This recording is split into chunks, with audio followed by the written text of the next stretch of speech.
আজকাল আমাদের জীবনে সুইগি কতটা জুড়ে আছে তাই না? সকালের বাজার থেকে শুরু করে বন্ধুদের সাথে আড্ডা বা ধরুন হঠাৎ দরকারি কিছু আনা, সব কিছুতেই সুইগি। তো যখন এত কিছুই সুইগি দিয়েই হচ্ছে, তখন পেমেন্টের জন্য সঠিক কার্ডটা ব্যবহার করাও তো দরকার, তাই না?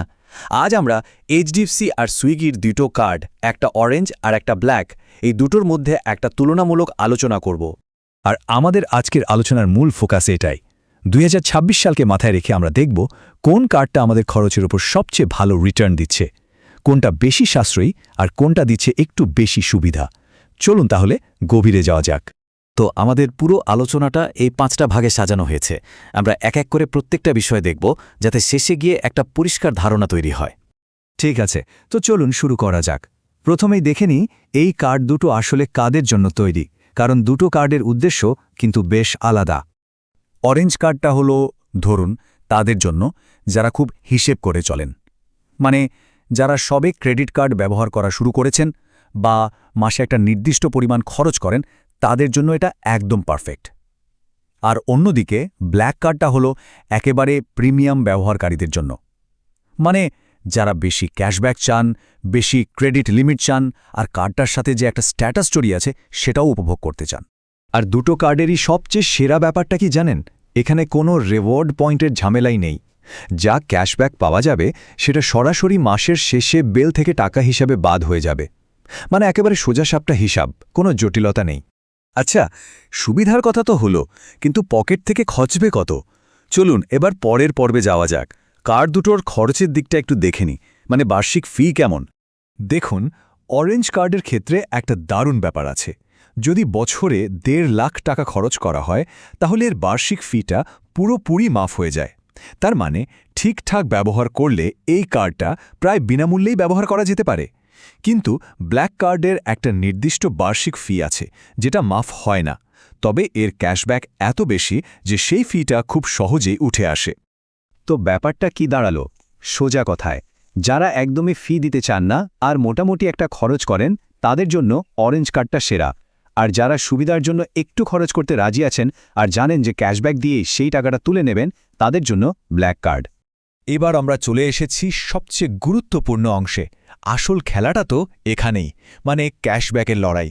এখানেই দুটো কার্ডের মধ্যে সবচেয়ে বড় পার্থক্যটা বোঝা যাবে। প্রথমেই দেখুন ব্ল্যাক কার্ডের সবচেয়ে বড় আকর্ষণ। সুইগিতে যে কোনো খরচের ওপর সরাসরি 10% ক্যাশব্যাক। ভাবা যায়? এটা অরেঞ্জ কার্ডের ঠিক দ্বিগুণ। এই একটা জায়গাতেই বিশাল পার্থক্য তৈরি হয়ে যায়। তবে হ্যাঁ, একটা ছোট্ট নিয়ম কিন্তু মাথায় রাখতে হবে। সুইগিতে এই ক্যাশব্যাকটা পেতে হলে প্রত্যেকটা অর্ডারের ভ্যালু অন্তত 249 টাকা হতে হবে। এর কম হলে কিন্তু কোনো ক্যাশব্যাক পাওয়া যাবে না, আর এটা দুটো কার্ডের ক্ষেত্রেই প্রযোজ্য। এবার খরচের ভাগগুলো একটু দেখে নেওয়া যাক। সুইগির যে কোনো কিছু, মানে খাবার হোক, ইনস্টামার্ট বা জিনি, সব কিছুতে অরেঞ্জ কার্ডে 5% আর ব্ল্যাক কার্ডে 10% ক্যাশব্যাক। তবে মজার ব্যাপার হলো, অ্যামাজন বা ফ্লিপকার্টের মতো অনলাইন শপিংয়ে কিন্তু দুটো কার্ডই সমান, মানে 5% ক্যাশব্যাক, আর বাকি সব খরচের ক্ষেত্রে 1%। তো বোঝাই যাচ্ছে যারা মূলত সুইগিতেই বেশি খরচ করেন, তাদের জন্য ব্ল্যাক কার্ড পরিষ্কারভাবে এগিয়ে। কিন্তু গল্প এখানেই শেষ নয়। আসল টুইস্টটা হলো মাসিক ক্যাশব্যাকের সর্বোচ্চ সীমা বা ক্যাপের মধ্যে। এখানেই দুটো কার্ডের মধ্যে একটা বড় সুকৌশলগত পার্থক্য লুকিয়ে আছে। অরেঞ্জ কার্ডের ক্ষেত্রে আপনি সুইগি, অনলাইন শপিং বা অন্য যা কিছুই খরচ করুন না কেন, সব মিলিয়ে মাসের সর্বোচ্চ 1,500 টাকা ক্যাশব্যাক পেতে পারেন। কিন্তু ব্ল্যাক কার্ডের ক্ষেত্রে ব্যাপারটা একদম অন্যরকম। এখানে শুধু সুইগির খরচ থেকেই মাসে 1,500 টাকা, আর তার উপরে অনলাইন শপিং থেকে আরও 1,500 টাকা ক্যাশব্যাক পাওয়ার সুযোগ আছে। মানে যারা সত্যিই অনেক বেশি খরচ করেন, তারা ব্ল্যাক কার্ড দিয়ে অনেক বেশি টাকা বাঁচাতে পারবেন। আমরা প্রায় শেষের দিকে চলে এসেছি। তো এত সব সুবিধার কথা শুনে যদি কার্ডটা নেওয়ার ইচ্ছে করে, তাহলে এবার দেখে নেওয়া যাক এই কার্ডগুলোর জন্য আবেদন করতে গেলে ঠিক কি কি যোগ্যতা থাকা দরকার। বয়সের সীমা দুটো কার্ডের জন্যই একই রাখা হয়েছে, 21 থেকে 60 বছর।